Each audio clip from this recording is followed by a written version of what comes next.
Hello, I am Jill Scharfman, and this is a mini episode of Let My People Eat, where I share a personal story, a parable, or a bit of Jewish history from which we can all learn something. As many of you know who have listened to this podcast, I grew up in Pittsburgh with the esteemed Twersky family.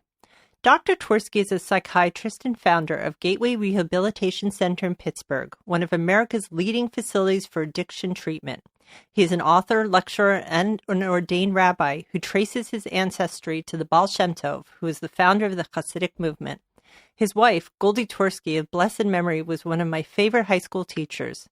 In Rabbi Dr. Twersky's book, Letters to My Children, from Art Scroll, he tells a true story about a trip he took that helped him build his self-esteem, one of the main keys to our happiness.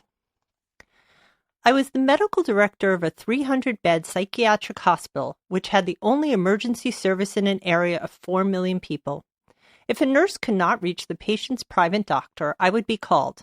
Family members called, as did social workers, lawyers, and probation officers. On a quiet night, I might receive 4 calls from the emergency room. On a busy night, I took 10 calls. I was on constant call. When my 2-week vacation came around, I told my wife that I needed absolute rest. No sightseeing, no adventures. I wanted to sit on an easy chair in a dimly lit room and simply breathe. No activities. I nixed many vacation sites because they were too busy, and I settled on Hot Springs, Arkansas, because there was no activity there. The industry of hot springs is horse racing, and the racing season begins on February 15th. If one arrives there before February 7th, it is a ghost town. In December, I arrived at a town where all the stores were boarded up. It was just what I needed. Having had chronic low back pain for years, I took advantage of the miraculous mineral baths.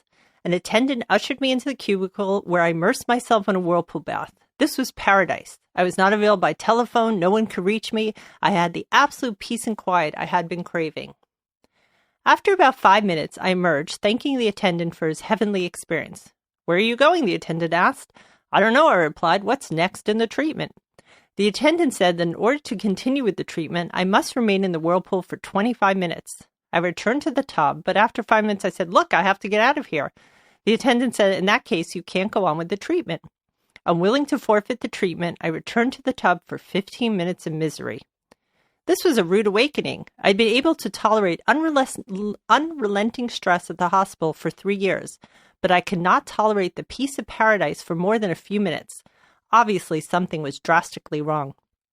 I consulted a wise psychologist who said, if you ask people how they relax, they may say by reading a book, doing needlework, listening to music, watching videos, playing golf, etc. All of these are diversions. They are not relaxation. True relaxation is an absence of all activity.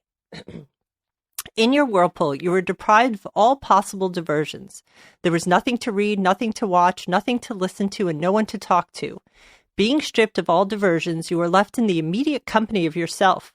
You are alone in a tiny room with someone you don't like very much. No wonder you were miserable.